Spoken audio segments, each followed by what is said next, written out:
battalion began the long, rugged climb up Mount Samupro.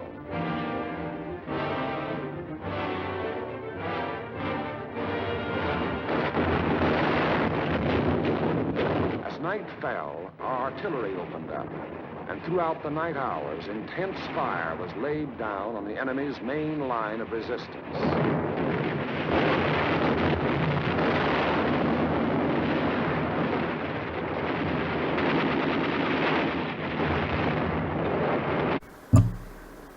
Today we're going to take a look at this World War II US M1 Carbine. To better understand why the US adopted this firearm in late 1941, we have to look at the problem the Ordnance Department was trying to solve.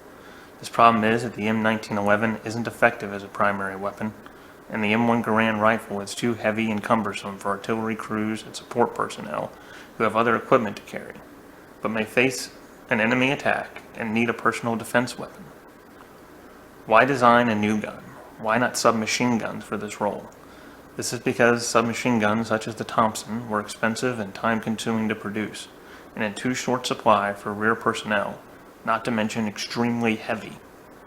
So the Ordnance Department, in collaboration with Winchester, developed a semi-automatic carbine firing an intermediate cartridge and feeding from a 15-round detachable magazine. This means the rifle could be smaller and lighter, weighing only 5 pounds, yet accurate and controllable. This example is a 1944 production by Rockola.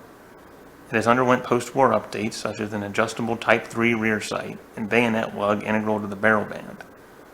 In peacetime, Rockola was a maker of jukeboxes. This makes it relatively rare considering of the 6 million produced.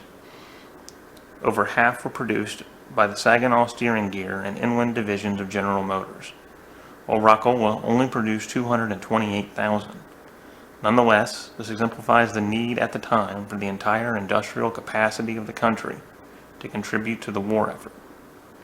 In terms of function, the M1 uses a gas piston-driven, rotating bolt. Propellant gas is diverted from a hole in the barrel and pushes on an operating rod, which in turn moves the bolt carrier rearward, unlocking the bolt, stripping a new cartridge from the detachable magazine and feeding it into the chamber for firing. Later M2 versions had full auto capability, whereas the M1 is semi-automatic only. The M3 had a primitive infrared night vision scope and flash hider. Also, a limited number of M1 paratrooper models were made with a folding wire stock.